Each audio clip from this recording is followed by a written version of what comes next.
Good morning, ladies and gentlemen. Welcome to the George W. Norris Legislative Chamber for the 7th day of the 107th Legislature First Special Session. Our chaplain for today is Senator Geist. Please rise. Good morning. Let's pray together. Heavenly Father,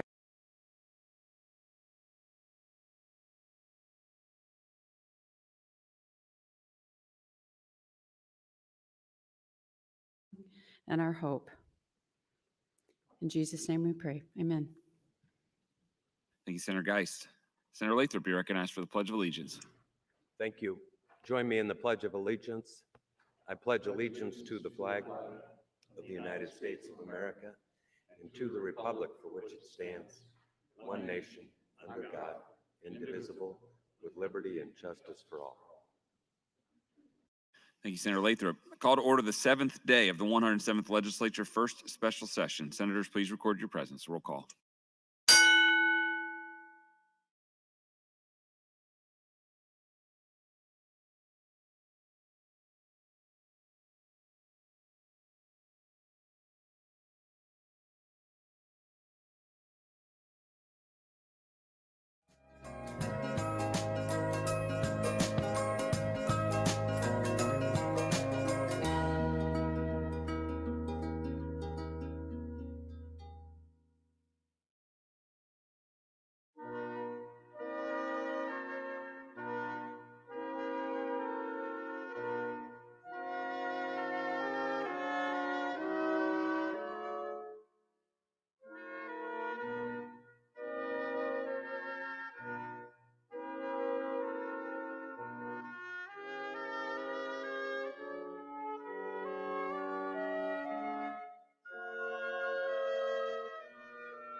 Mr. Clerk, please record. There's a quorum present, Mr. President. Thank you, Mr. Clerk. Are there any corrections to the journal? No corrections this morning. Thank you. Are there any messages, reports, or announcements? None thus far, Mr. President. Thank you, Mr. Clerk. We will now proceed to the first item on the agenda. Mr. Clerk? Mr. President, the first item, committee report from the Nebraska Retirement Systems Committee concerning the appointment of Gerald Clausen to the Public Employees Retirement Board.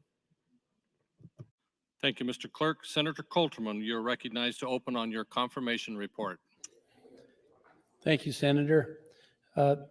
Colleagues, the Nebraska Retirement System Committee held a confirmation hearing on September 14th for Gerald Clausen. The governor appointed Mr. Clausen to fill the remaining term of one of the public representatives on the Public Employees Retirement Board. His term will expire in January of 2023. The Public Employees Retirement Board oversees the administration of the retirement system, which includes the judges, state patrol, and school employees' defined benefit plans, the state and the county cash balance plans and defined contribution plans, and the deferred compensation plan. Mr. Clausen was a city manager of Carroll, Iowa for 22 years. He was a graduate of the Nebraska LEAD program, born and raised in Bloomfield, Nebraska. He's a trained negotiator, mediator, facilitator, and planner with management experience. He is currently retired and lives in Lincoln, Nebraska. He will bring a valuable business perspective to the Public Employees Retirement Board that will be beneficial to the administration of the retirement system. The Retirement Committee unanimously voted to move Mr. Clausen's appointment to the legislature for confirmation. I ask for your support in confirming the appointment to the Public Employees Retirement Board. Thank you, Senator Coulterman. Is there any discussion on the report? Seeing none, Senator Coulterman, you're welcome to close. Senator Coulterman waives closing. Colleagues, the question before us is the adoption of the report offered by the Retirement Committee. All those in favor vote aye. All those opposed vote nay.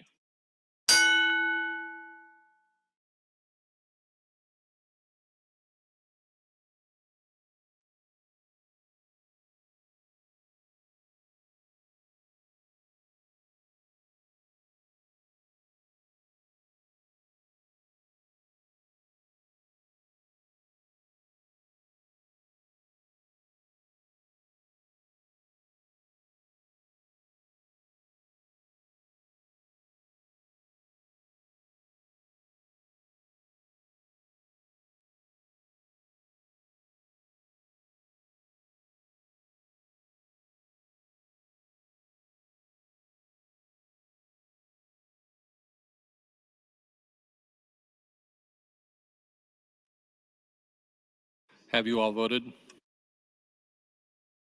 Record, Mr. Clerk. 36 ayes, no nays on the adoption of the committee report. The report is adopted. Next item. Mr. President, next item, committee report from the Health and Human Services Committee concerning 3 gubernatorial appointments to the Health Information Technology Board. Colleagues, if we could keep our conversations to a minimum. Senator Arch, you're recognized to open on the Health and Human Services report. Good morning, colleagues. Today I'm bringing to you 3 gubernatorial appointments to the newly formed Health Information Technology Board. The Health Information Technology Board establishes criteria for data collection and disbursement by the statewide Health Information Exchange and the Prescription Drug Monitoring Program. This is Sync Health. These nominees were voted out of committees 6-0 with 1 member present not voting. Ashley Newmeyer is the Chief Data Strategist for the Department of Health and Human Services. In her role at DHHS, she's responsible for the data that is collected and used in the department. She's filling the statutory position of representative of the Department of Health and Human Services on the board. During her hearing, she noted the value that the value for healthcare providers and physicians to see a longitudinal health record will be invaluable in helping craft a safe and effective treatment plan. Felicia Quintana Zinn is the Deputy Director of Health Data for the Department of Health and Human Services Division of Public Health. In her role at DHHS, she has been responsible for the Prescription Drug Monitoring Program and worked with the Office of Injury Surveillance. She's filling the statutory position of one individual with experience operating the Prescription Drug Monitoring Program on the board. During her hearing, she agreed that Nebraska is unique in that it has a single health information exchange, and the opportunities that come with a single HIE are exciting. Kevin Bagley is the Director of the Division of Medicaid and Long-Term Care in the Department of Health and Human Services. He is filling the statutory role of healthcare payer on the board in his capacity as Director of Medicaid. During his hearing, he stated he would like to craft policies that support long-term goals of healthcare leaders by improving patient and provider experiences. Again, these nominees were voted out of committee 6-0 with one member present not voting. I urge your green vote on their confirmation. Thank you. Thank you, Senator Arch. Discussion is now open on the Health and Human Services nomination report. Senator Kavanaugh, you're recognized. Thank you, Mr. President. Good morning, colleagues. I am the member of the Health and Human Services Committee that was present not voting on these nominations. While I was not able to attend the hearings for these particular nominations, I could not support them because of previous testimony given by Mr. Begley to the committee about this very board and the formation of this board and the opposition to the formation of this board and the unwillingness of the department to comply with some of the components. I believe that they are beginning to comply now, but it has been a struggle for the data collection. And so I can't in good conscience vote for these individuals because of those reasons. Additionally, the governor has appointed 3 people within the Health and Human Services Agency to the board. And only one position is required to be an agency person. So I believe we are diminishing our ability to fully represent communities across the state when we do things like that. They work for the governor. They work at the privilege of the governor. And I think that that is creating an environment that is not appropriate. So I will be voting no this morning on these nominations, and I thank you, everyone, for your time. Thank you, Senator Kavanaugh. Seeing no one else in the queue, Senator Arch, you're welcome to close on your committee report. Senator Arch waives closing. Colleagues, the question before us is the adoption of the report offered by the Health and Human Services Committee. All those in favor vote aye. All those opposed vote nay.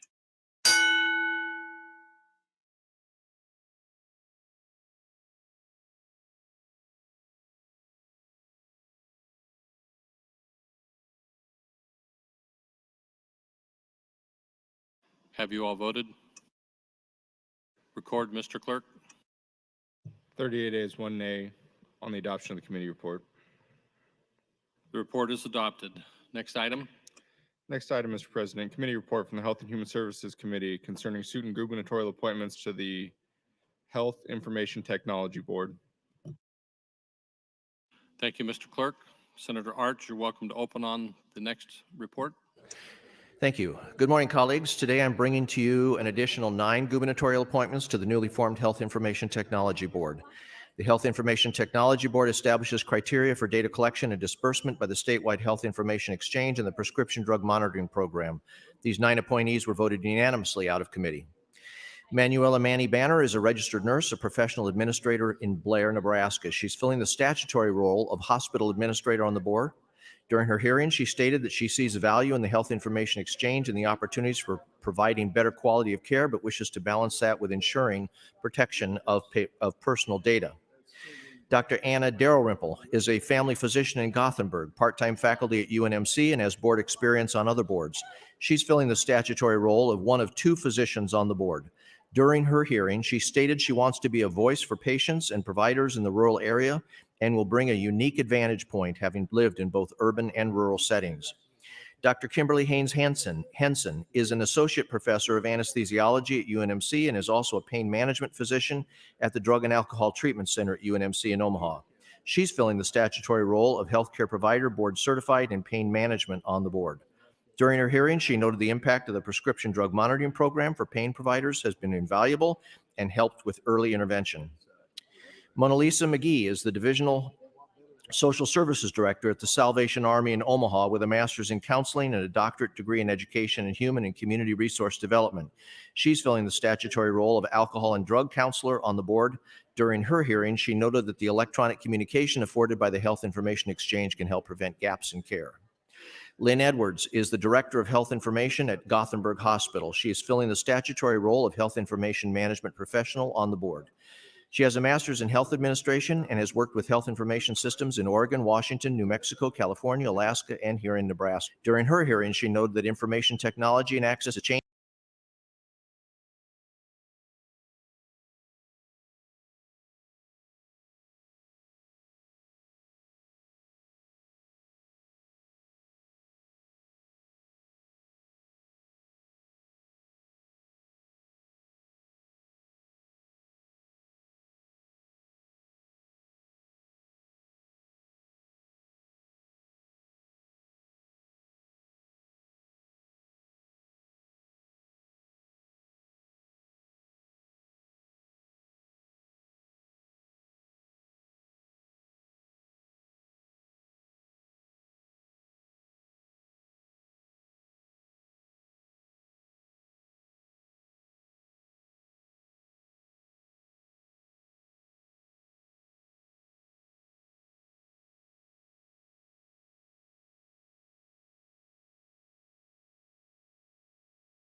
Have you all voted?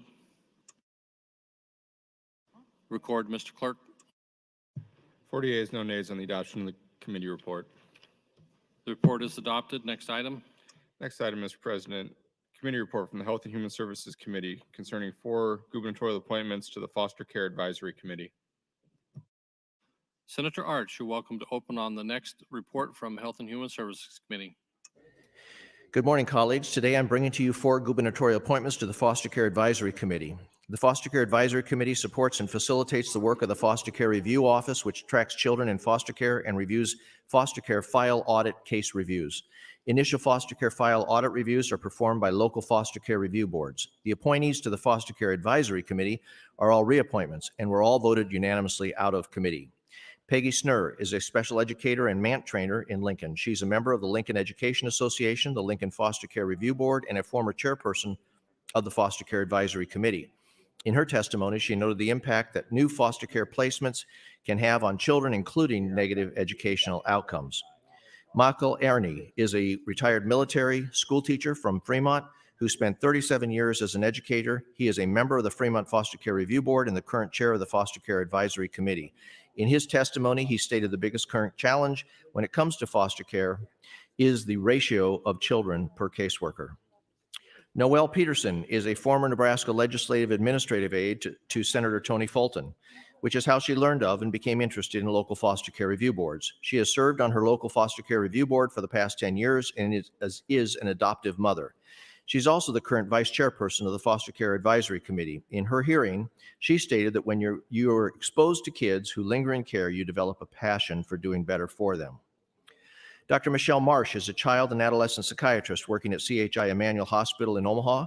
She's been on the Foster Care Advisory Committee since 2017. During her testimony, she stated it has been an honor to serve on the committee, but there is still more to do for the children in foster care. She hopes to find ways to lighten the stress caused by removal from the home and help provide more stability.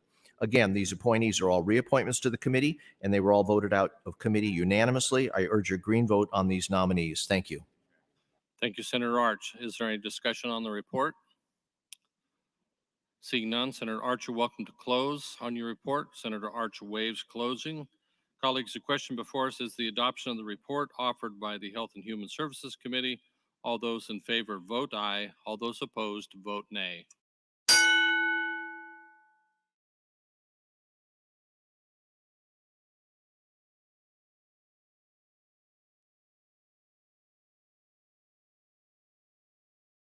Have you all voted?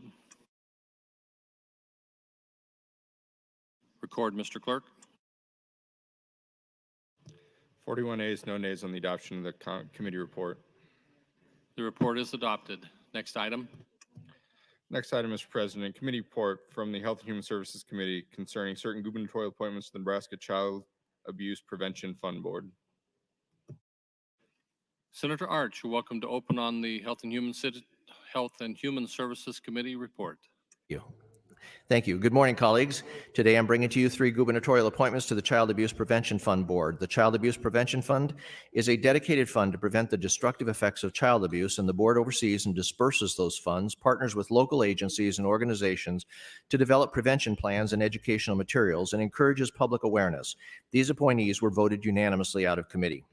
Donald Blackbird Jr. is a new appointee to the board. Mr. Blackbird is a deacon with the Archdiocese of Omaha, the principal of St. Augustine's Elementary School in Winnebago, and is a member of the Omaha Nation.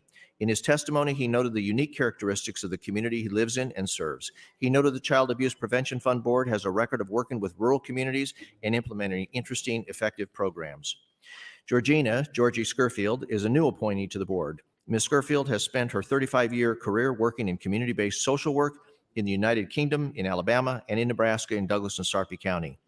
In her testimony, she stated her interest in the board was in how to fund programs to help families directly, especially in how to be better parents, how to manage trauma, ensuring concrete support is available, and looking at how to make programs real, effective, and accessible.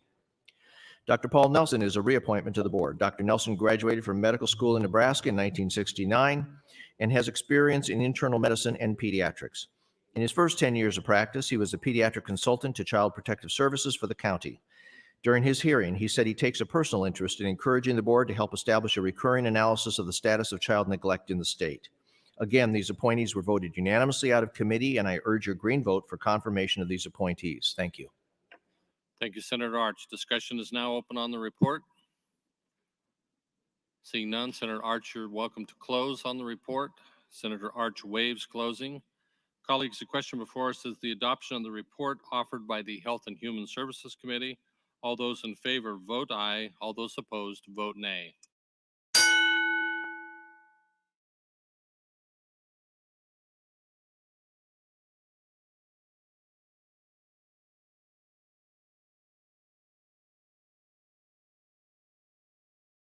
Have you all voted? Record, Mr. Clerk. 43 ayes, no nays on the adoption of the committee report. The report is adopted. Next item. Next item, Mr. President, committee report from the Government, Military, and Veterans Affairs Committee concerning the appointment of Jeffrey Davis to the Nebraska Accountability and Disclosure Commission. Thank you, Mr. Clerk. Senator Brewer, you're welcome to open on the Government, Military, and Veterans Affairs Committee report. Thank you, Mr. President. On Tuesday, September 14th, the Government Committee held a hearing on an appointment for the governor. The first one was on the appointment to the Accountability and Disclosure Commission for a Mr. Jeff Davis. The committee voted 7-0 to approve with one person absent. This is a reappointment. I'm going to expedite any reading of a bio and simply ask that you vote positively for his appointment to the Accountability and Disclosure Commission. Thank you, Mr. President. Thank you, Senator Brewer. Is there any discussion on the report? Seeing none, Senator Brewer, you're welcome to close on your report. Senator Brewer waives closing. Colleagues, the question before us is the adoption of the report offered by the Government Committee. All those in favor vote aye. All those opposed vote nay.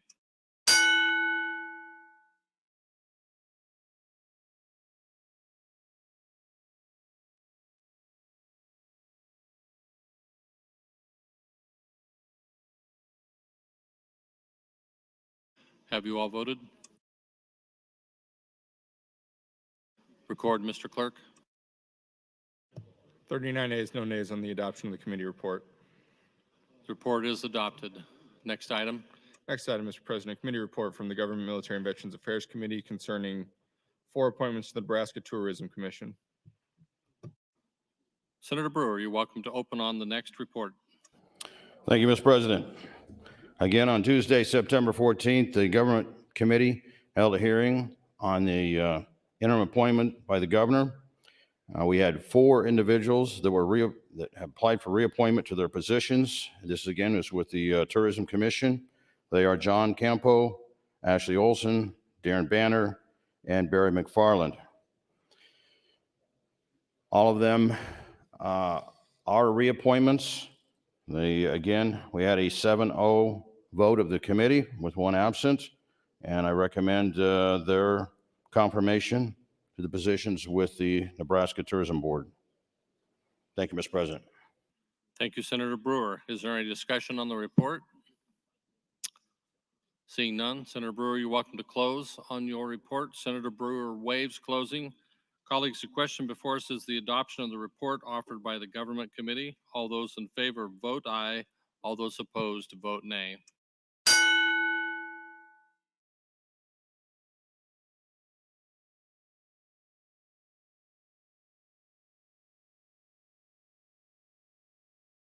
Have you all voted?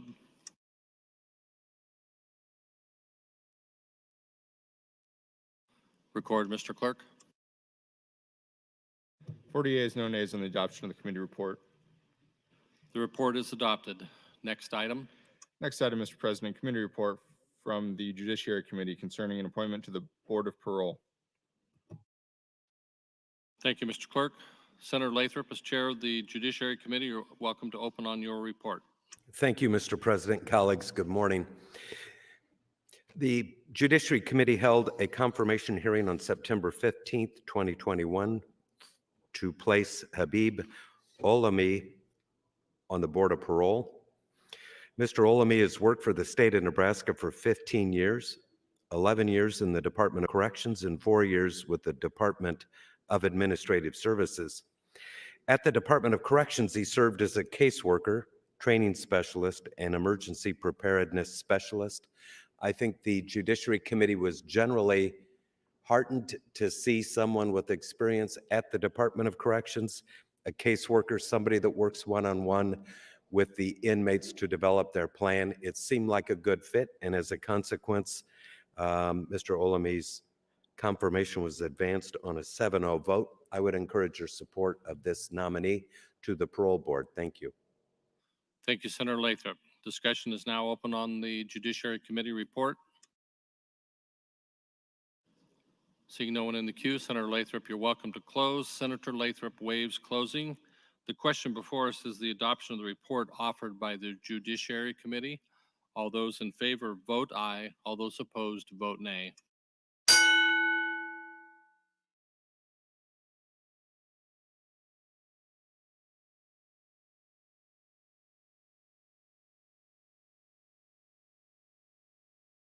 Have you all voted?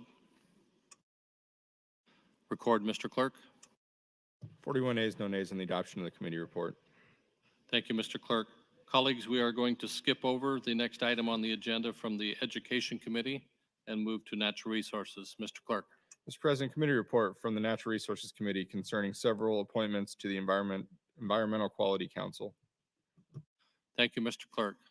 Senator Bostoman, you're welcome to open on the Natural Resource Committee report. Thank you, Mr. President. Good morning, colleagues. Good morning, Nebraska. I present for your approval 10 appointments to the Environmental Quality Council. Kurt Bonger, Joseph Sitta, Tasia Falcon de Silva Steidley, Robert Hall, Lance Hedquist, Jessica Coulterman, Kevin Peterson, Marty Stange, Amy Staples, and Alden Zolke. Kurt Bogner came before the committee on September 15th. Mr. Bogner graduated in 1988 from Bowling Green State University in Ohio with a Master of Science in Geology. After graduation, he held several positions as a senior geologist before becoming an environmental supervisor at Nucor Steel in Norfolk. Mr. Bogner also serves his community by holding several board member positions from Keystone Christian Academy, Oasis Counseling, and Norfolk Public Library. He has a new appointment to the council and will fill the position of heavy industry. Joseph Sitta Jr. came before the committee on September 14th. Mr. Sitta graduated from Hastings College in 1973 with Bachelor of Arts degree in biology and science.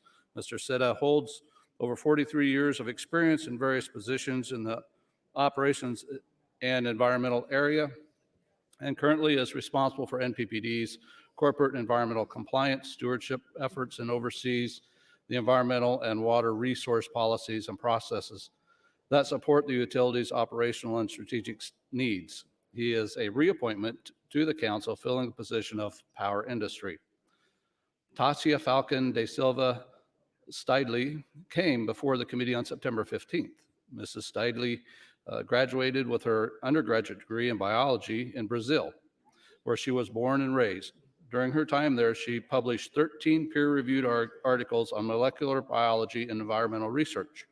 From there, she went on to complete her master's in environmental technology from Arizona State University. Mrs. Steidley is a member of the National Environmental Health Association, as well as holds a registered environmental health specialist, registered sanitarian credential. Currently, she is an environmental manager for Monolith, where she is responsible for leading and improving the environmental programs. She is seeking appointment for the first term and will be filling the position of minority populations. Robert Hall. Robert Hall came before the committee on September 14th. Mr. Hall currently works as a labor representative for Heat and Frost Insulators. In 2008, he was appointed as an international representative for the company. During his time with them, he was able to work with International Vice President Emeritus Terry Lynch on several labor-friendly campaigns, including energy bills that gained bipartisan support in Congress. Mr. Hall is seeking reappointment to the council, filling the position of labor. Lance Hedquist came before the committee on September 15th. Mr. Hedquist graduated from Wayne State College with a Bachelor of Science degree in chemistry. Currently, he works for South Sioux City as a city administrator. Mr. Hedquist is seeking reappointment to the council and is filling the position of municipal representatives. Jessica Coulterman came before the committee on September 14th. Before obtaining her master's in mass communication from the University of Nebraska-Lincoln with an emphasis in government relations, public relations, and marketing.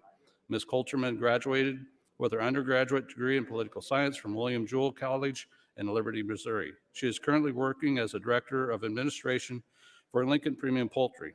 Ms. Coulterman holds numerous accomplishments and awards, as well as serves her community by her extensive involvement. Ms. Coulterman is seeking appointment for her first term and is filling the position in the food products manufacturing. Kevin Peterson came before the committee on September 15th. Mr. Peterson graduated from Southeast Community College in Beatrice with an associate degree in diversified agriculture and returned to his family farm on Osceola. He has served on the Nebraska Farm Bureau Board of Directors, Nebraska Pork Producers Board of Directors, and Nebraska Environmental Trust Board. Mr. Peterson is seeking his first appointment on the council, filling the position of crop production. Marty Stange came before the committee on September 14th. Mr. Stange currently works as an environmental director for the city of Hastings. He graduated from the University of Nebraska-Lincoln with a Bachelor of Science in Civil Engineering. He is licensed as a Nebraska Professional Engineer, Nebraska Grade 1 Water Operator, Nebraska asbestos supervisor, and a certified 40-hour HAZWOPer. He is seeking his first appointment to the council, filling the position of municipal government. Amy Staples came before the committee on September 15th after graduating from Doane College with a degree in biology. Mrs. Staples went back to her family farm in Broken Bow to work as a director of R&D at Adams Land and Cattle. She also serves the community as a Broken Bow School Board member, Doane University Agricultural Advisory Board, and Broken Bow Chamber of Commerce. She is seeking appointment for her term, filling the position of biologist. Alden Zulke appeared before the committee on September 15th. Mr. Zulke currently works on his family farm after graduating from the University of Nebraska-Lincoln with a degree in agribusiness. He is seeking reappointment and is filling the position of livestock industry. The Environmental Quality Council was created by the legislature in 1971 as a public body that adopts rules and regulations for the Department of Environmental Quality and Energy Administration. The council consists of 17 members who are appointed by the governor to serve staggered four-year terms. The committee advanced all 10 of these appointments by an 8-0 unanimous vote. I ask for the confirmation of all 10 Kurt Bogner, Joseph Sitta, Tasia Falcon de Silva, Steidley, Robert Hall, Lance Hedquist, Jessica Coulterman, Kevin Peterson, Marty Stange, Amy Staples, and Alden Zulke to the Nebraska Environmental Quality Council. Thank you, Mr. President. Thank you, Senator Bosman. Is there any discussion on the report? Seeing none, Senator Bosman, you recognize to close on your report. Senator Bosman waives closing. The question is the adoption of the report offered by the Natural Resources Committee. All those in favor vote aye. All those opposed vote nay.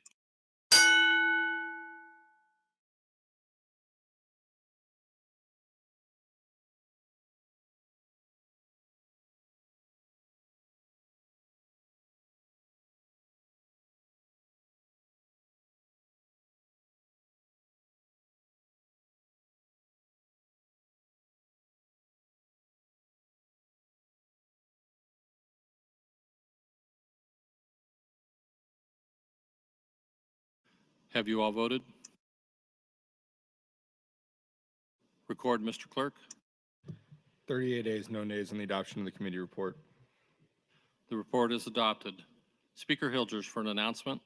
Thank you, Mr. President. Good morning, colleagues. Just a brief scheduling update for this morning. As you know, that we have this placeholder on the agenda as to what order we're going to do the bills in.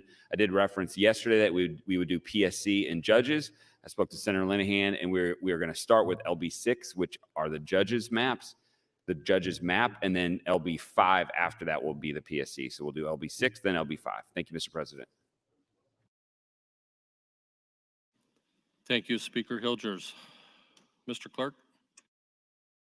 Mr. President, Legislative Bill 6, introduced by the Redistricting Committee, is a bill for an act relating to redistricting, sets up the boundaries of the Supreme Court judicial districts by the adoption of maps by reference, harmonized provisions, repeals the original section, declares an emergency. Bill is read for the first time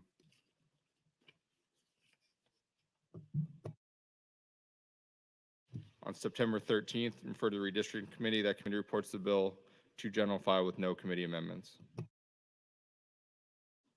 Thank you, Mr. Clerk. Senator Linehan, you're welcome to open on LB6. Thank you, Mr. President. Good morning, colleagues.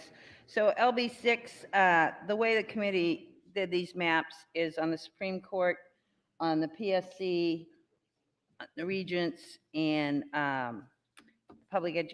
State Board of Education. We had subcommittees. So on the Supreme Court, it was Lathrop, Senator Lathrop, Senator Lowe, Senator Linehan, and I have to give great credit to Senator Lathrop because he knows more about this than I do, as he's a lawyer. So he actually is the author of this map. So I would ask for your green vote on this. Oh, and it came out of committee 9-0. Thank you very much. Thank you, Senator Linehan. Discussion is now open on LB6. Senator Lathrop, you're recognized. Thank you, Mr. President. Good morning once again, colleagues. Just a little background. We have 6 judicial districts We have 7 members of the Supreme Court. The Chief Justice is at large. The remaining 6 members all serve in a district so that the state has representation from across the state on the Supreme Court. As we set the Supreme Court boundaries, we also set the boundaries for 6 members of the Courts of Appeal.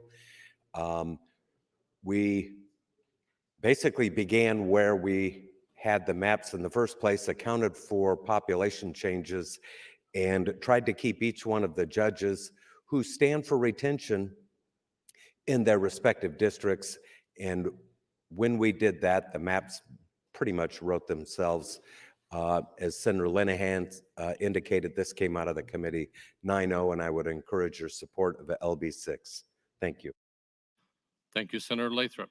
Senator Michaela Cavanaugh, you're recognized. Thank you, Mr. President. Good morning, colleagues.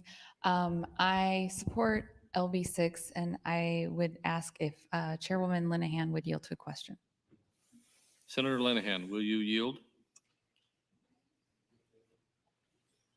Yes. Thank you, Senator Linehan. So today we are debating LB 6 and LB 5, and I wanted to ask why we aren't also going to be moving forward with the school board and the Board of Regents, as we could be moving more legislation forward quickly. The school board map is, we've been working on that. We're trying with the theme of not trying to move anybody out of their seat, an incumbent out of their seat. But I think there's a way to draw the state school board and probably the regents map where we don't divvy up Douglas County 4 different ways.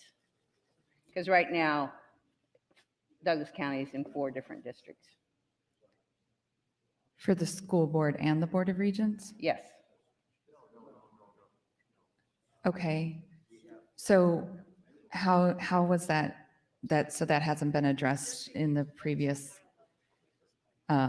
iterations or before today? My guess is, I wasn't here 10 years ago or 20 years ago or 30 years ago, but my guess is by the time you get to those maps, people are exhausted from the previous maps and they just kind of do squares around incumbents, which I'm not Weren't saying those maps adopted by the committee before you ever even saw the legislative maps? I was at the committee meeting I think it was last week. No, they have not been adopted by the committee. The committee has not, the only maps the committee has kicked out are these 2 and LB1 and LB3. Right, but I mean, it was 2 weeks ago where the committee met down in the Ernie Chambers hearing room and maps were introduced by the committee and discussed, and then it was decided that you would put them forward as committee bills. And the 4 maps that I'm talking about were all discussed prior to anybody showing a legislative map. So if there were problems with the maps, why weren't they worked on at that point? I think if you ask anybody on the committee, because I don't want to, maybe I'll just say this and then anybody else on the committee who would like to address it. I have said since the very beginning that we need to fix those maps. Okay. I guess I didn't hear that, but I appreciate you yielding to the question and answering my questions. Thank you, Mr. President. I'll yield the remainder of my time. Thank you, Senator Cavanaugh and Linehan. Senator John Cavanaugh, you're recognized. Thank you, Mr. President. Well, I rise in support of LB 6 as well, and I just thought it'd be important to point out why. Obviously, we've had a lot of conversation about how difficult it is to draw these districts, and I know this is not to diminish the work that the committee did, but probably an easier task than the other ones that have been drawn. But just thought it bears pointing out that there are 6 districts here, and the maximum deviation is a positive 1.4 and a negative 1.54, and it's distributed across the state. The Western Nebraska most district is a 0.3 positive deviation, and it consists of entirely whole counties. And then you have the kind of outside of Lincoln district, which is a 0.5% deviation and entirely whole counties. Lancaster is a negative 1.3 deviation, but it is the entirety of Lancaster County.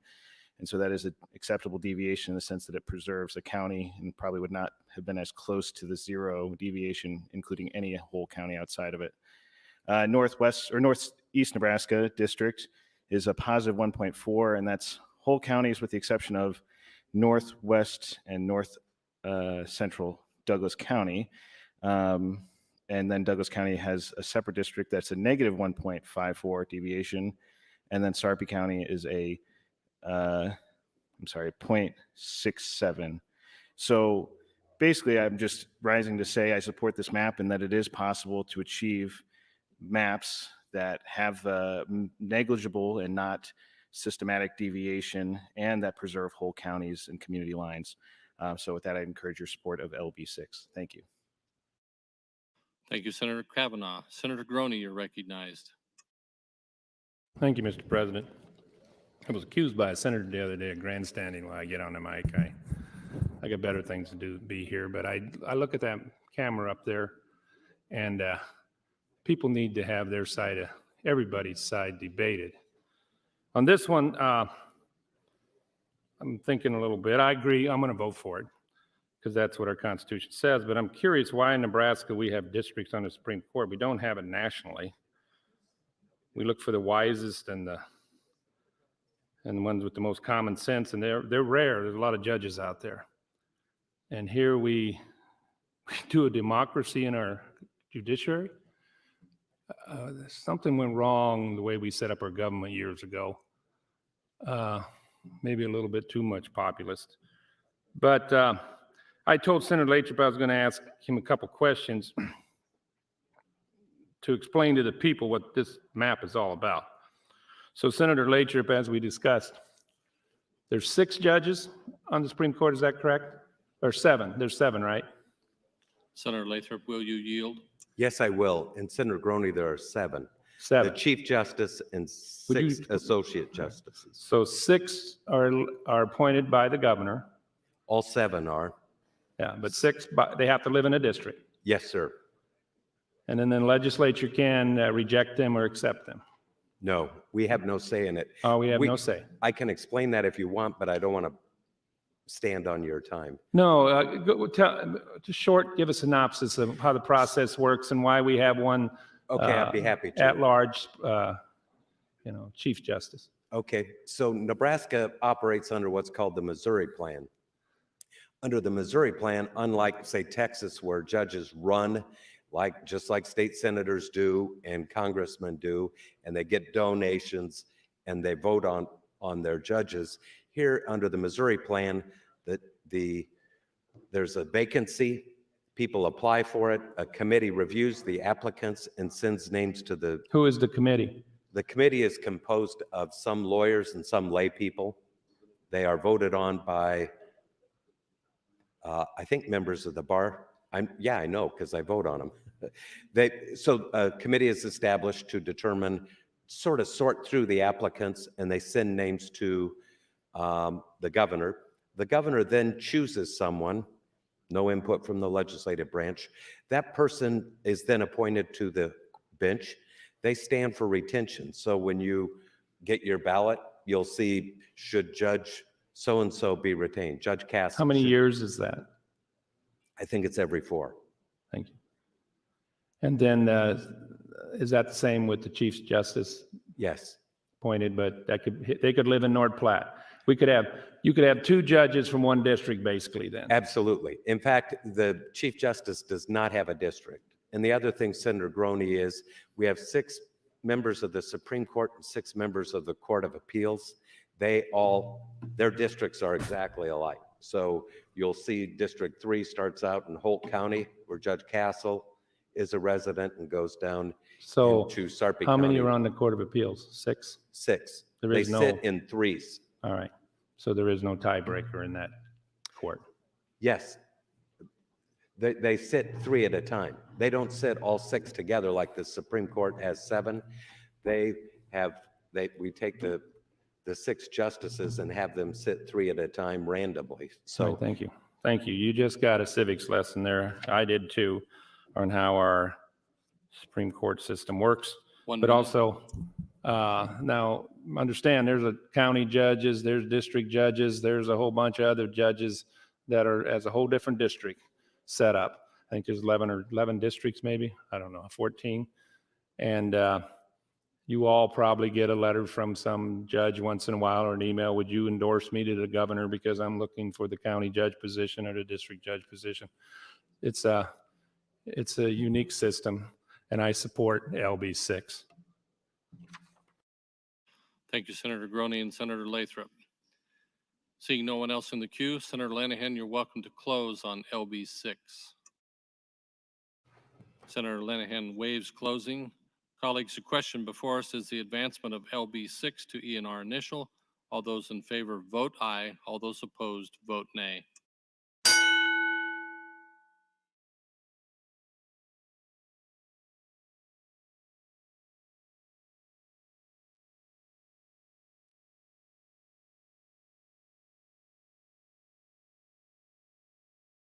Have you all voted? Record, Mr. Clerk. 45 ayes, no nays on the advancement of the bill. LB 6 is advanced. Mr. Clerk, next item.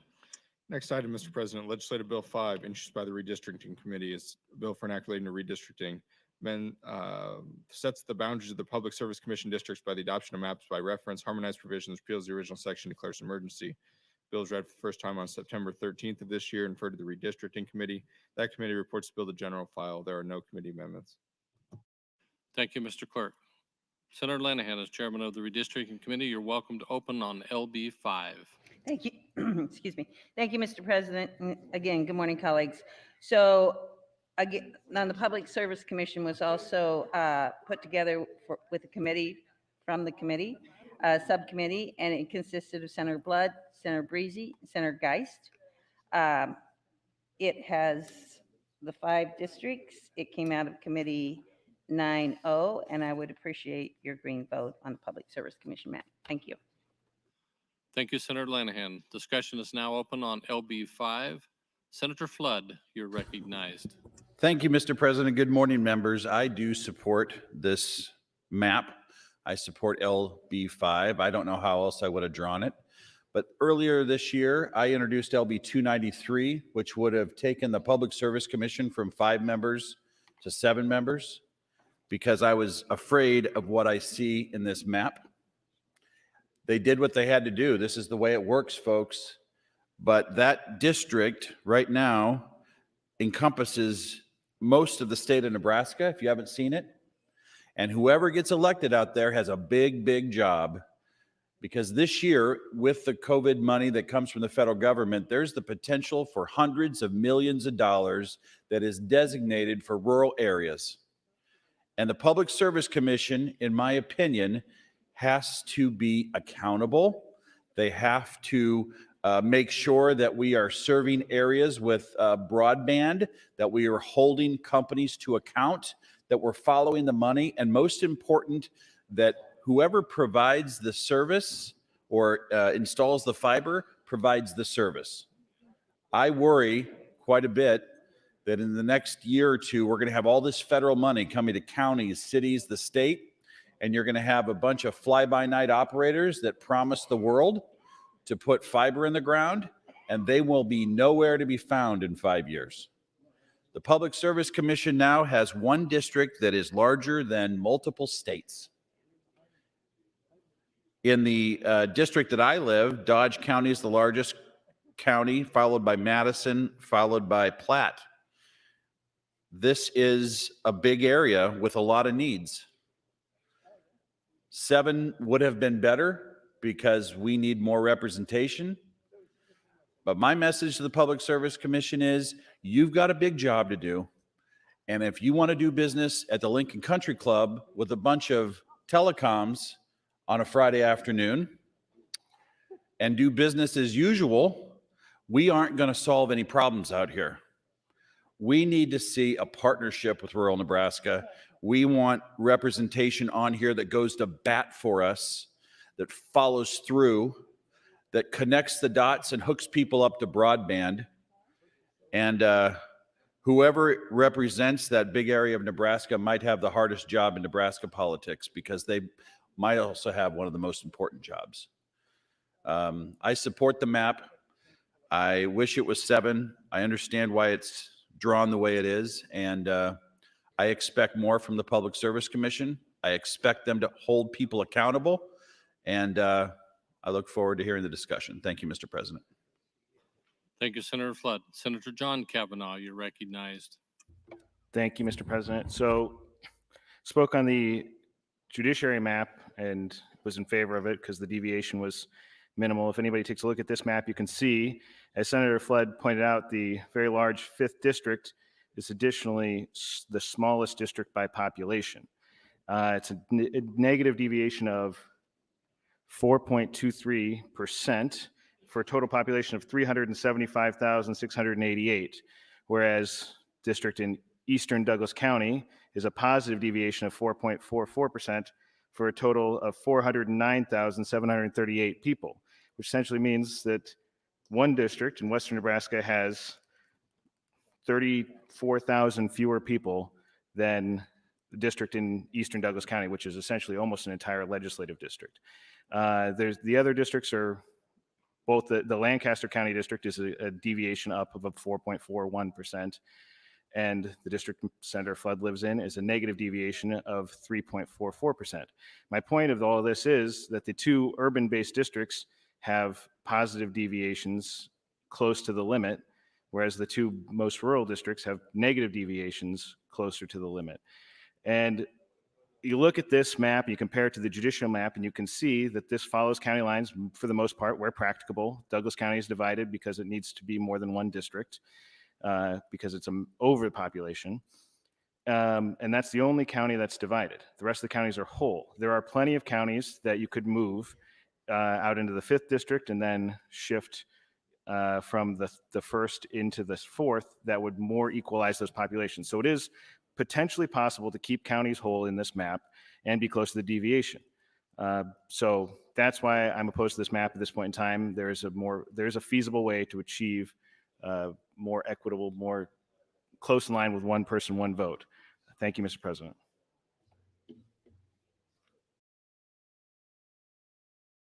Thank you, Senator Kavanaugh. Senator Walls, you're recognized. Thank you, Mr. President. I share the concerns of Senator Flood and Senator Kavanaugh. I am concerned about the representation or the lack of representation of the membership for the Public Service Commission, especially in the middle and western part of the state. We have talked and talked and talked about the problems that we have when it comes to the need for expanding broadband and connectivity in our rural areas, especially in our rural areas. We know the lack of broadband affects our ability to provide optimal health care, educational opportunities, agricultural work, and economic development. Yesterday, we talked quite a bit about the importance of economic development in the western side of the state, because with increase in economic development, we have opportunities to see an increase in population and eventually an increase in representation. I am, again, concerned that without fair representation of the Public Service Commission across the state, we will continue to lose out on those opportunities to grow Nebraska, and especially in those rural areas. So I'm just, I would like to ask, let's see, who should I ask? Senator Linehan, if she has a minute to yield to a question. Senator Linehan, will you yield? Yes. Thank you, Senator Linehan. I have not had a lot of experience with mapping, so I wanted to ask one of the experts. Were there other options, or when you were putting together the Public Service Commission map, what other options were available for this? Actually, the subcommittee put it together. They worked with Senator Flood, Senator Breezy, Senator Geist. They brought it to the committee, they presented it, and we kicked it out. We did not look at other options that I recall. I might miss, but I don't think we looked at other options. Okay. Who was all on the committee? Senator Geist. Senator Flood, Senator Breezy. I'll yield the question to Senator Geist. She's doing this. Thank you, Senator Linehan. Senator Geist, can you answer that question? Senator Geist, will you yield? I will, yes, sure. To be honest with you, we didn't look at dividing the state up differently. We did move counties around so that the deviation would be more in line with what it should be to be 0 across the state. But we didn't look at exactly what I'll be straight with you. We tried to make as few changes as possible so that those who are currently within their service area where they represent, we made sure that they lived there and that we didn't move them out of their district. And so we worked together so well. We all agreed on how this could look, and this is what we came up with. So we didn't look at carving the state up totally differently, mainly because of where people live, and it was quite simple to do. Did anybody from this area of the state come to you with concerns about the lack of representation for the No. Public Service Commission? Mm-mm. Nobody And came? since the map has been published, we've not heard from anyone. All right. So well- we've not heard any pushback from anyone. All right. I don't represent that area of the state, but it is something that I'm very concerned of because it does not provide for educational opportunities. It does not provide for added economic development, which is very much needed, as we all know. So I'm surprised that 1 nobody minute. came to you. Thank you. Thank you, Senator Walls. Senator Geis, you're recognized. Thank you. And I did just want to speak to the map. I can tell you the changes that we did make and our attempt to have the population represented. We added Wheeler, Greeley, Howard, and Webster into the 5th district, which did, as has been expressed, it did increase the size of the 5th district. But what we're doing is having to add population where we've lost population. And each of these representatives represents a specific population base. And so because of that, that's why we moved some additional counties into District 5. We also did that in District 4 and made District 3 smaller and added counties into District 4. So we ended up having to move population to the west. We even had to add population into District 2. And by doing that, we just had to move to the west in Douglas County and added just under 20,000 to District 2. And what that did is just left District 1 as it was drawn in the previous redistricting. So District 1 stayed the same. District 3, we have Saunders and Sarpy together. We moved lines to the west in Douglas County and then added counties into District 5 and took them away from District 4. So that's basically how the map went. We worked together, Senator Blood, Senator Breezy, and I. It was a simple process. We were in total agreement. We even had to make some changes at the last minute, and everyone was on board. So it was a great example of all of us working together. I'm sorry that I didn't hear the pushback that I'm hearing now before today, because we certainly would have taken a look at doing it differently if we knew that anyone was opposed. But we did not hear that, so we didn't redraw it. Thank you, Mr. President. Thank you, Senator Geis. Senator Erdman, you're recognized. Senator Erdman.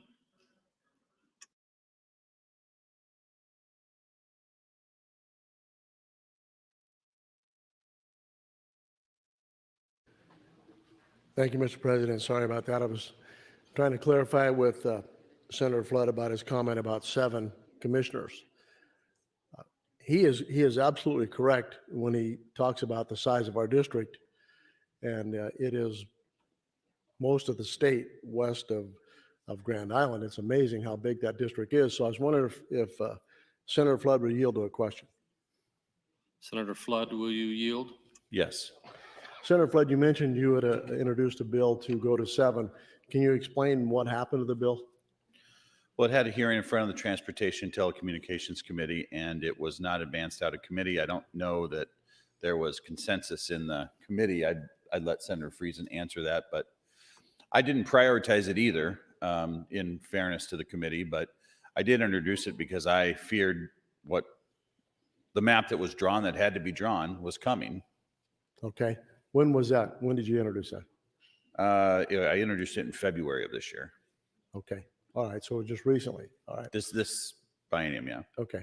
All right. So what would happen if you reintroduce that next year and we would advance that? Then would we be able to have on the ballot in 22 the election of those two new districts?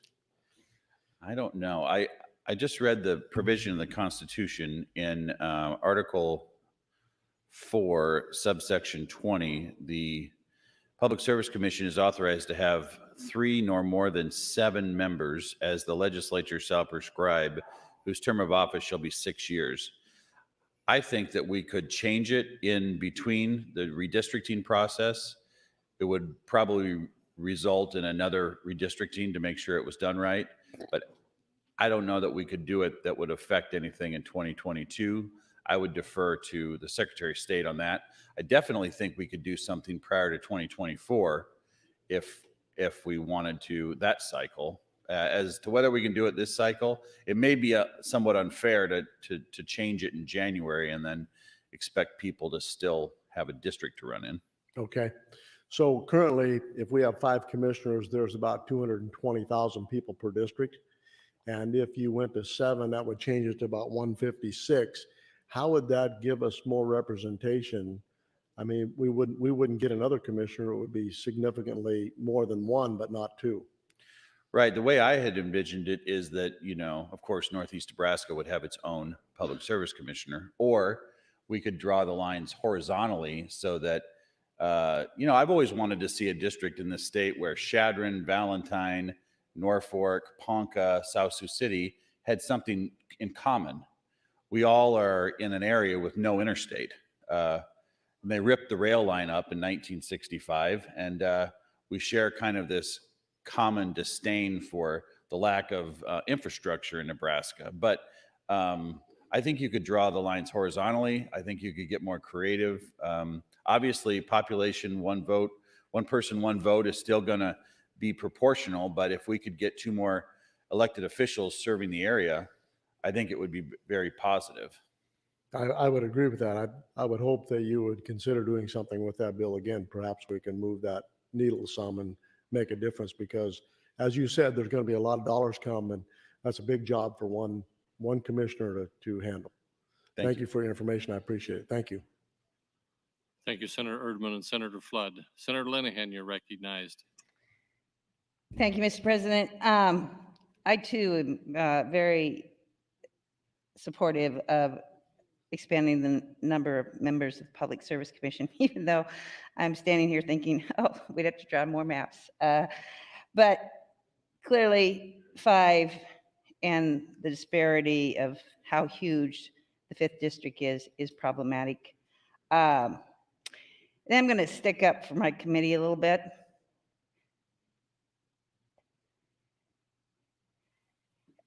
This is a bipartisan map. Senator Blood, Senator Breezy, and Senator Geis sat in a corner and worked it out. Nobody has come to me, and I don't think anybody in the subcommittee, and said anything about this map until we get to the floor this morning.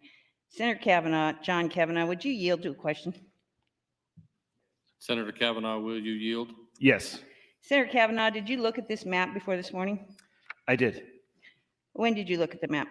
Oh, I think when they were first introduced. Did you come to me or any of the subcommittee and say you had a problem? No, but my understanding from everything we've done so far is that this is the place to air our grievances. Okay, well, that explains a lot. Okay, thank you, Senator Kavanaugh. Okay, then. This probably is not the ideal place to air your grievances. Maybe, I don't know. I think maybe if you're upset with the senator, I thought the tradition was you go to the senator and see if you can work it out before we get to the floor. But maybe that's where we're off balance here. I yield the rest of my time. Thank you, Senator Linehan. Senator Makeda Kavanaugh, you're recognized. Thank you. Thank you, Mr. President. I first want to speak to Senator Flood's comments about his bill, and I think I owe him a bit of an apology. I did not support his bill in committee, but it was not because it added additional PSC members. I actually do support adding additional PSC members. It was because it lifted the restriction on having outside employment. The PSC is paid a livable wage with health insurance and a 401k match, unlike the legislature. And so the idea behind that is so that they don't have to hold down a second job that would in any way cause any sort of conflict with the work that they are tasked with doing on the PSC. So I do support adding additional members to the PSC, but I do not support allowing them to have outside work. So I just wanted to be clear about that. So if Senator Flood brings that bill again, I will happily support it if it is just adding the members. I too do not support this map because of the deviation. And I think that it is important that we are consistent in how we are doing our maps and using best practices. And we should be very diligent about the deviation. And a nearly 10-point deviation to me from one district to another is not acceptable. I don't know when I'm supposed to tell people that. There's not really been an opportunity or an avenue for those of us that aren't on the committee to give input. We weren't really asked to give input. And so I would stand with other Senator Kavanaugh saying it was my understanding that this is when we do it. Certainly nobody wanted my input on my district for the legislature. So I don't know why I would feel that you wanted my input prior to today on the redistricting map or the Supreme Court map or the school board or the Board of Regents. If you want my input, if you want all the cooks in the kitchen prior to it coming to the floor, I think it'd be appreciated if that was explicitly stated, because I think the understanding of the body was we were to turn it over to your hands to do the work as a committee. And then when you put something out, that's when we were to look at it and debate it. I mean, this is floor debate. So the purpose of floor debate is to have a conversation and to work together to improve a product. This is not the final iteration stage. This is the start of some of the real hard work. This is when it gets away from 9 people and comes to 49 people. And that's why we have 3 rounds of voting, so that we can work on it between general and select, so that we can make amendments, so that we can hear other people's perspectives, so that we can have a robust conversation in a room together where the public can see what we are saying. If that's not the case, then I don't understand anything about the legislature.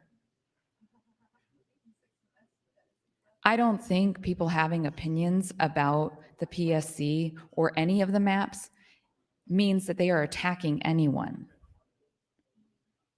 It is feedback. It is conversation. Yesterday, I think it was personal for everyone because it was our districts that we currently represent. 1 minute. Thank you.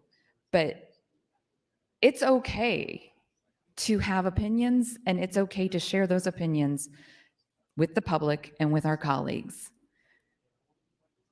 It's actually more than okay. It is our job. It is our responsibility.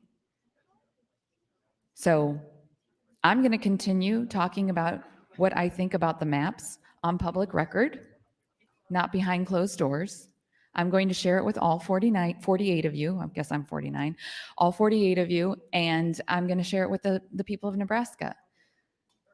The redistricting map, I think, is a good start, but I certainly don't think that this needs to be the final iteration. I hope that we can work between general and select to improve upon it. Thank you. Thank you, Senator Kavanaugh. Senator Groney, you're recognized. Thank you, Mr. President. I stand in support of LB 5. I also would support Senator Flood's change to 7 if he brought it again next year. And I quickly said I was going to ask him questions, but Senator Erdman was in the conversation too, so he got those questions answered already. We need more representation across the state.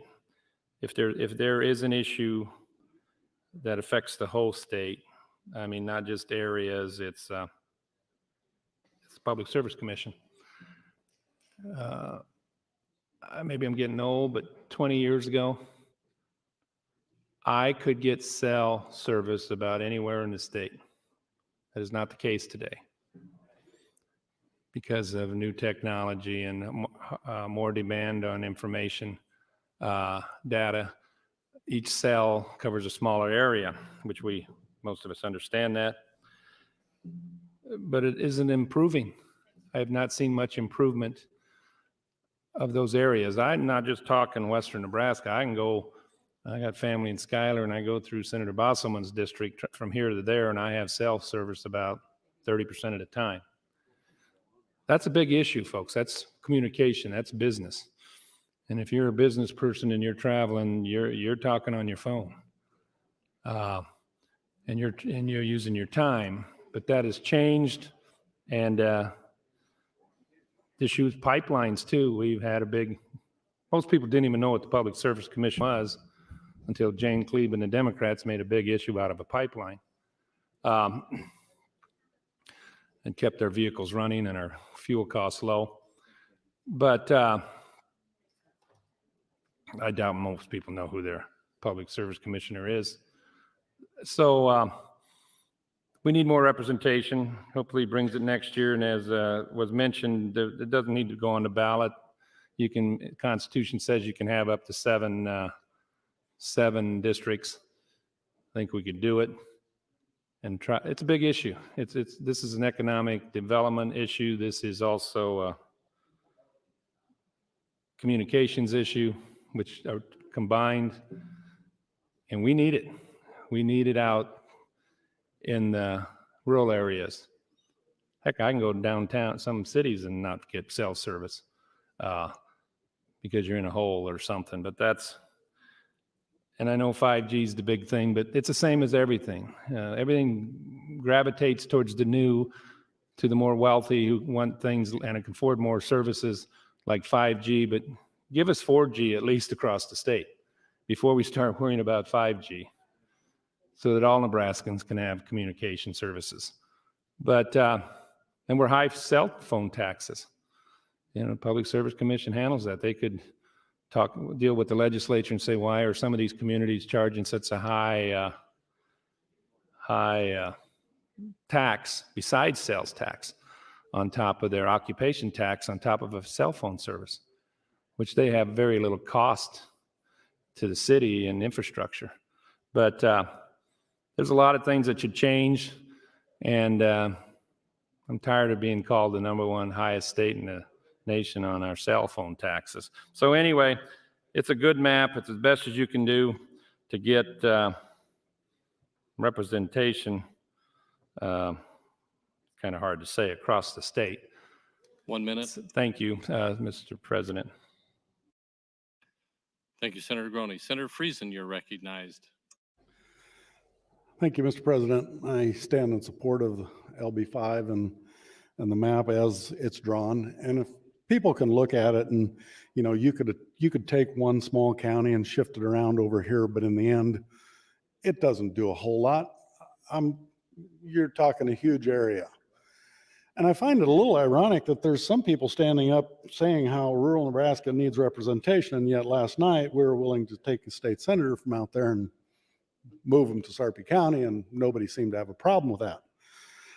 Again, the Public Service Commission, it does regulate certain things, so we have to keep in mind that they do not and cannot regulate broadband. They regulate telephone service, landlines, things like that, and so there's other things that are precluded from them from doing some certain things by federal guidelines. When we did look at Senator Flood's bill adding 2 more commissioners, We actually did draw a couple of maps to see how that might look. It didn't change a whole lot because the population is where it's at.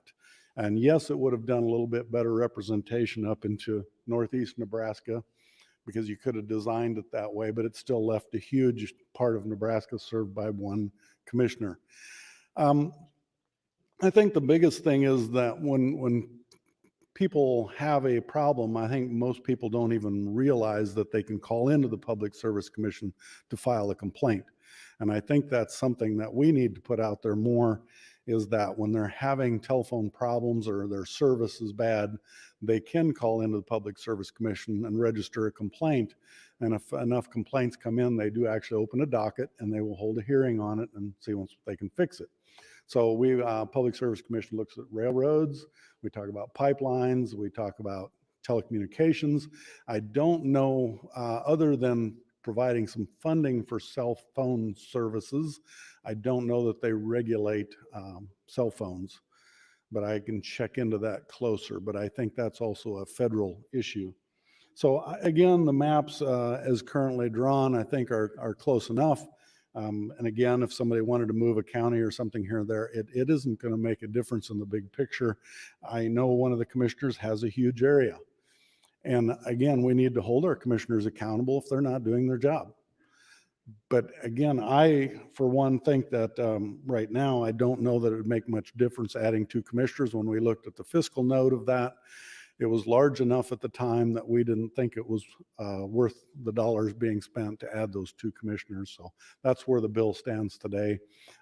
There was, since it wasn't made a priority either, it got the hearing, we discussed it a little bit, and that was pretty well the end of it. So with that, I do support the map. Thank you, Mr. President. Thank you, Senator Friesen. Senator Blood, you are recognized. Thank you, Mr. President. Fellow senators, friends all, I actually stand in support of LB5, and I want to walk you through what happened with the subcommittee that has Senator Breezy, Senator Geist, and myself on it. The map that you were looking at was a grand compromise. It was not us versus them or somebody acquiescing. It was us discussing what was best and how to keep people in their districts and get as close to deviation as possible. Now, one of the things that was on the table, and I hope all the Lancaster County senators are listening, one of the things that was on the table that eventually we avoided doing that was brought forward was to cut into Lancaster County. That would have really changed our representation. And that was something that I personally was against. So I want you to know that there was a lot of compromise, like a lot of compromise on this map. And it was all friendly compromise, by the way. Is it a perfect map? No. But here's the issues that I have. First of all, I heard nothing before we met. Not from the public, not from other senators, not from any parties, no special interest groups, nothing. The only thing I heard was to make sure to keep a particular person in their district. And that was from somebody here in the body, which we were going to do anyway, by the way, because that's the fair and right and just thing to do. I want you to know that when you put us on these committees and you ask us to do our jobs, I take it seriously. And Senator Geist, Senator Breezy, and I don't agree 100% of the time, but we do 75 to 85% of the time, and that's pretty good. And when we don't agree, we find that middle ground. So I'm really disappointed, not because people are speaking their mind today. I expect that. But the fact that we had an opportunity to amend, bring something forward and fix this today, and nobody brought anything forward so we could fix this today with an amendment, I find disheartening. We're all really smart people in general. We have the ability to bring amendments forward. If you wanted it fixed and you suppose we saw it before today, where's the amendment? Is there anything drastically wrong with this, except for the fact that somebody thinks that we need more people representing, and that's never a bad thing, especially when it comes to technology. because there are so many issues in Western Nebraska that are ignored. And I can empathize with that. But to say that this could be done better, okay, we could move things around, but there's still going to be issues no matter how you move it around. And we know because we tried. But there is nothing blatant in this map that hurts anybody, that takes away anybody's voice, or is going to drastically change anything in the future. So the issue that I have is not that anybody's standing up against this map. The issue that I have is that I want you to clearly understand that this was the compromise map. And I feel very strongly in my gut, if the map that was initially talked about was brought on the floor, we'd have a lot of people against that map. So please take that into consideration. We have so many things in front of us, like our LDs, our CDs, that we really need to take time on, and we need to get done in a timely manner so we don't get stuck coming back here in January doing the same old song and dance. Have a compromising attitude when you look at this map. If there's something really, really wrong with it, come and talk to me and let's look at an amendment. But again, I did my job, Senator Geist did her job, Senator Breezy did his job, and this was our compromise. And that's what you've asked us to do, and that's the spirit of the Nebraska unicameral. Thank you, Mr. President. Thank you, Senator Blood. Senator Matt Hansen, you're recognized. Thank you, Mr. President. And Senator Blood, I appreciate where you're going from there, but I think your speech that you just did disagrees with much of what's happened in this body in the last 24 hours. We've been expressly charged with a number of different leaders in acting a number of different ways, including that amendments are appropriate, amendments are not appropriate. We're supposed to work it out behind closed doors. We're supposed to work it out on the floor. And I say this as somebody who genuinely does not care about the contents of LB5. I hit my light to talk about primary deadlines and filing deadlines because I thought there was an interesting quirk. But we have been told and we have been charged to handle it on the floor, to bring an amendment, to not bring an amendment, to work it out piecemeal, to not work it out piecemeal. We as a body have to decide what we want to do to handle these maps when somebody has a concern or somebody has a tweak. And I say this as somebody who has no problem voting for LB5. I think you guys did a good job. We can move forward. We need to figure out what exactly we are allowed to do as senators. Can I bring an amendment? Can I bring an amendment that only changes one district? Do I have to bring an amendment that changes the whole map? Do I have to run it by the redistricting committee first? Should I publicly disclose it first? Who do I have to show it to first? Do I need the speaker's proposal first? These are questions we genuinely don't know, and every time we've attempted to do something, we've been told it's the wrong way. Right now, we're being told that we should have brought an amendment if we had a concern, but just yesterday, an amendment was adopted and then got filibustered, saying that it's disrespectful to bring an amendment to the redistricting committee's map. Whatever the process is, we need to know what it is and we need to be transparent. And this isn't necessarily a criticism of anybody other than people who are pretending like it's a clear process. Senator Linehan, I think I understand very clearly what she wants, and I appreciate how she's leading, but it seems to directly contradict with what Speaker Hilgers has told us all to do, which is to air things out on the floor in the public in the light of day.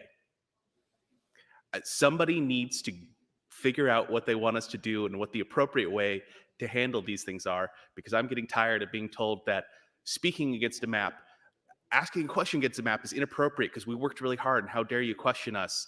And at the same time of, if you wanted to question us, you should have just drawn a map yourself, but also like the map room's reserved for the redistricting committee and you don't know how hard it is.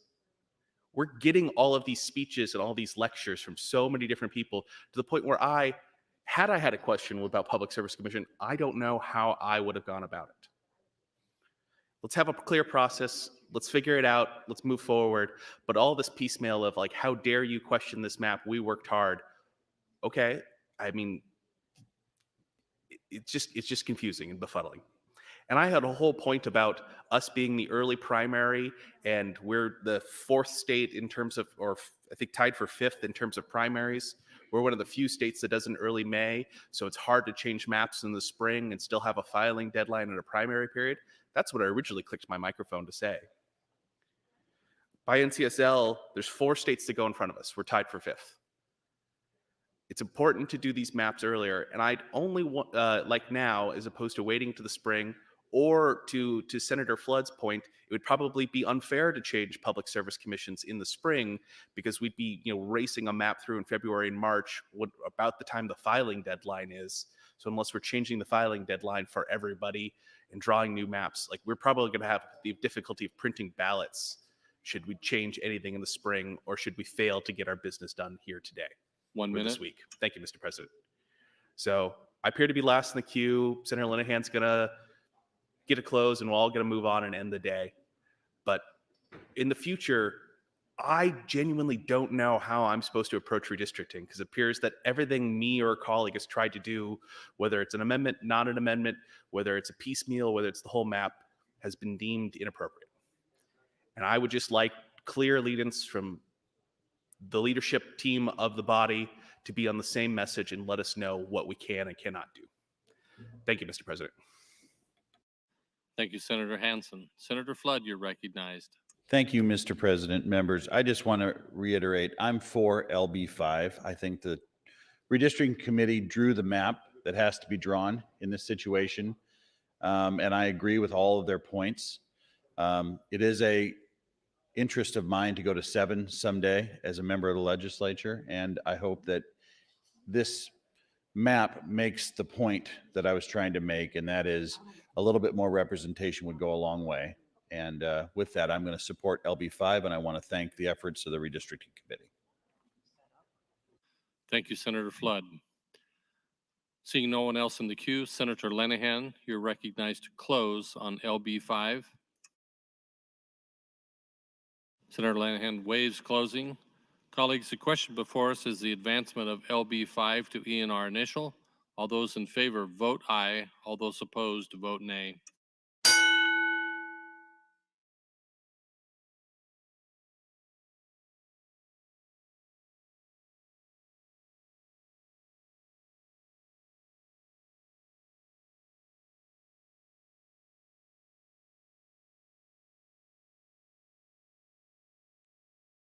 Have you all voted? Record, Mr. Clerk. 36 days, no nays on advancement of the bill. LB5 advances to ENR initial. Speaker Hilgers for an announcement. Thank you, Mr. President. Good morning, colleagues. Thank you for the debate this morning. I appreciate seeing 2 bills move from general to select. Thank you for the debate. Thank you for the work of the committee. As I promised yesterday, I wanted to give everyone kind of an update of where we are. And I actually took the time. I usually don't write out my comments beforehand, but I did today to make sure that what I said was right and that you all are hearing where we're at. So I think over the last week, it's been pretty clear that we've all seen the complexity of redistricting, and it's played out in the hearing rooms, and it's played out on and off the floor. I will tell you personally, both on and off the floor, I have heard dozens, but more likely probably hundreds of potential small changes to all the different maps that we have seen so far. Those have ranged from things like changing a precinct, changing specific neighborhoods, or the like. I've also heard about the interconnectedness, and we've all heard this, of keeping certain communities of interest intact. And those include things like SIDs and churches, but also school district, larger communities, and others. Some of these are small issues, but others are far larger. But I'll tell you, addressing those issues, whether they're small or large, is not easy, and I think you've all seen that play out. Many of you tried, or several of you have tried to draw your own map. And even a partial map, for those of you who have tried to draw, have seen how difficult this is. As I mentioned yesterday, this process is not like drafting a typical bill where you might change a line or a page, or that might be subject to a simple floor amendment that would itself be subject to some sort of binary negotiation. Instead, you have to use specialized software that isn't available to us on the floor. It is down in the map room. It is incredibly tedious, incredibly difficult. In addition to that, you're operating with other restrictions and limitations, one of which are the legal parameters under which we are drawing these maps. Some of them, like deviation, we've heard, but there are others. And probably a far larger problem is that if you make one change in any part of a map, you will impact other parts of the map. A change in Western Sarpy County might depend on what change to a district might occur out west of Lincoln. So I'll just give you one example that I think is a pretty significant example, but it certainly is not the only one. I think while there is general, although I will say not universal agreement, that one district will need to move to accommodate population growth in the state, we have senators who have threatened to filibuster a map that has their district moving. It is my current belief that those senators representing districts west of Lincoln and Omaha currently have the votes to filibuster any attempt to move their individual district, and likely, although not certainly, will retain those votes over the coming days. I think that's what you saw yesterday with LD 24 in regard to LB 3. And it is impossible, colleagues, it is absolutely impossible to draw a statewide map if you don't first know which district is going to move. So if we don't have the votes to move a specific district, then we won't have the votes to pass a legislative map. That's one example of the problem. I think the question is not whether we will resolve these issues. It is absolutely clear that we can, and we must, and we will.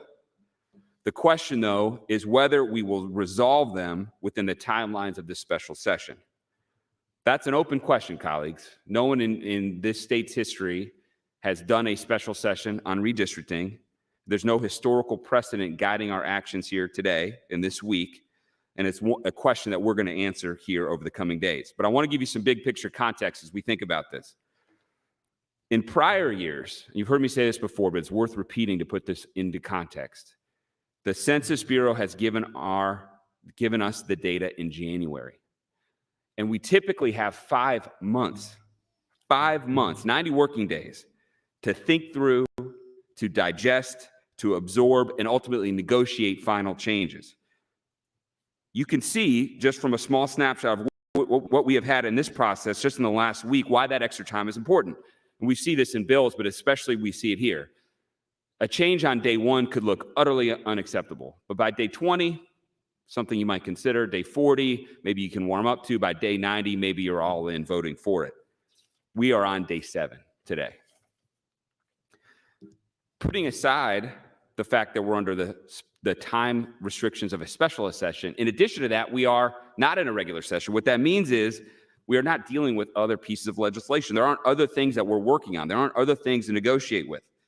There are, in a regular session, we have senators that have other priorities. There are more opportunities for this legislative machinery to work. Here we have one issue. Someone put it this morning, the light is shining on this and only this, which creates a more significant issue in getting this done in the special session. So with the short time frame and in a special session, I think we've seen this already impact our process. I can personally attest to the work that Senator Linehan, Vice Chair Wayne, the members of the Redistricting Committee, and others worked over Labor Day weekend. We're here till midnight drawing maps. They were here, they've worked early mornings. I think I've had a call with Senator Linehan every morning before 7 o'clock over the last 2 weeks. They worked overtime, but despite all that work, which was done in good faith to try to accommodate as many issues that they could address, there were still issues on the floor, problems that people identified. There were struggles with communication, and that has nothing to do with the work. It has everything to do with the timeline. To try to pull these maps together in less than 14 days is almost impossible. To give you some other big picture context, I want to tell you about what's going on around the country. Every state in the country has been impacted by this. Every state. And Nebraska is no exception. Most states, as you might know, actually have chosen, the ones who have a choice, some states don't have a choice because by constitution or statute, they have decided they have to come into special session to do theirs in order to hit the timeline. We do not have such a restriction or such a requirement. But most of the states that have a choice actually have decided to do theirs in their January session. Some of those states have primaries later than our May primary, and others, such as North Carolina, actually have primaries that are earlier than ours. Theirs, North Carolina, is in March. A very small minority, which includes us, have tried to accomplish redistricting in a special session. And we've decided to do that for all the right reasons. We want to give our election officials the most amount of time to prepare for an orderly May primary. That is and has been, in my opinion, absolutely the right thing to do. But I want to be clear. We are not going to stay in special session forever if we can't accomplish our goal. And why is that? In my opinion, there's several reasons. First, there is a diminishing and eventually negative return to us being here without accomplishing anything. We are here to get things accomplished. Battling over these issues without any sort of productive conclusion simply just frays relationships, and I think we saw that play out a little bit yesterday on the floor. Second, we are not conducting this special session in a vacuum.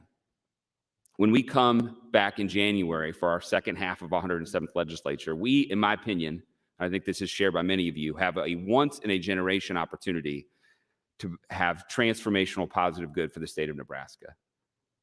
We have the leadership and the resources and the knowledge within this body to accomplish big things. But if we have this session drag out without any productive purpose, it will shorten the time for us to prepare, to be ready for our efforts in January. Third, and I think this is incredibly important, if there is not a clear path.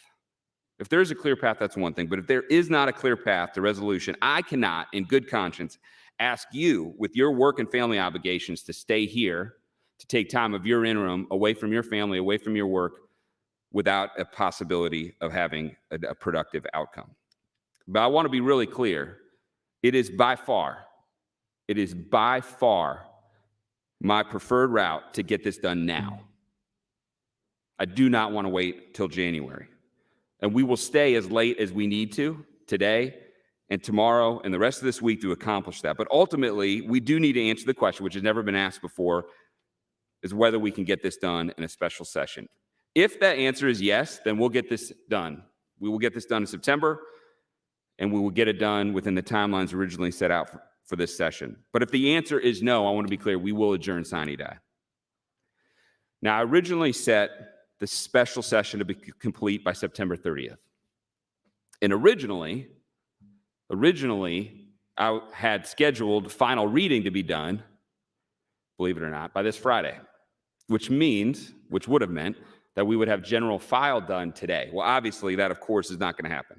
So I've adjusted the schedule to give us, as a body, the best chance to determine whether we actually have a path forward or not.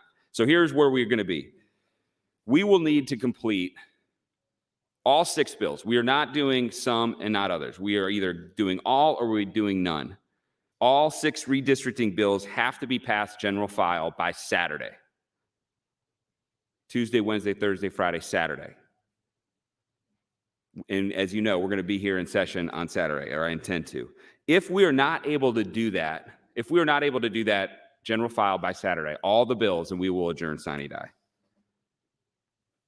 But if we are not able to do that. But if we are able to get them done by Saturday, then we will be able to have the weekend to work on select file. The maps, to be clear, by Saturday, that doesn't mean final form.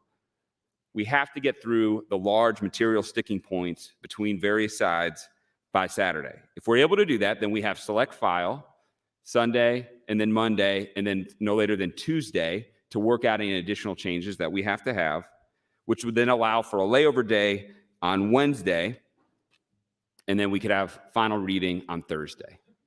Now, we would, of course, have the opportunity for a veto override. By doing the schedule this way, we're not going to forego that. If we go to the work of creating maps, we can't have a veto without the opportunity for the body to be heard. So what this means for the rest of the week.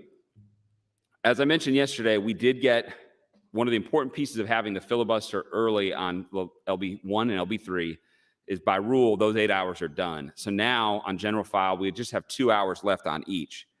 So those might be scheduled as late as Friday, potentially Thursday, depending on our progress. But as late as potentially Friday, maybe Saturday. We have to be a little bit in flux. Today and tomorrow, at a minimum, are going to look very similar. We're about to adjourn for the day. We're going to have short mornings with long working sessions the rest of the day.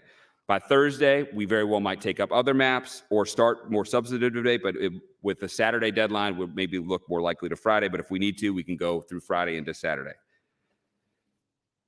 But I do really want to be clear. If by Saturday we don't have a general file complete, we will adjourn sine die. But if it is equally clear that by tomorrow or Thursday there just is no path forward, that we will adjourn early. Now, I don't think that's going to be the case. I will tell you the reaction yesterday and the conversations I've had since last night and this morning, I think give me a lot of optimism over the coming days ahead for this body. I've had a number of people reach out to me individually, share with their individual concerns about the maps, set up times to talk with me individually, other members of the redistricting committee of both parties, all members, rural and urban. I think the appetite and the energy is there to get something resolved. So what happens if we adjourn sine die? Well, the work will continue first and foremost. The conversations that I think are incredibly valuable that would normally take place over a 90-day session will continue. The real value of having us here is to pass things. Of course, the floor debate, they have the opportunity to be heard, which we have done this week. That is incredibly valuable. But the conversations in the map room, all the things that I described that we can't easily do on the floor can continue. But what this will mean, more likely than not, almost certainly, is that we will have to take this up in January. I want to be very clear. If we don't get this done, and I remain confident that we will come back in our regular session and have to take up redistricting to get these done.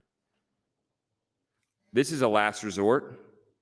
Passing these maps during the next session will almost certainly result in a delayed primary. And that will have cascading impacts on elections and the election machinery throughout our state. We should all want to avoid that result. However, if we come back in January, rather than, and I'm sorry, I struck that line. That's not the path that we want to go down, but it is the path that other states are doing, and it's a path that we might have to take because it's been forced upon us by the U.S. Census Bureau. No one around the country wants to be in this position. No one, least of all us. But other states have recognized that the only way to do this is to have a later primary and do this in January. We want to get this done now. I certainly want to do it now, but we do also want to get it right.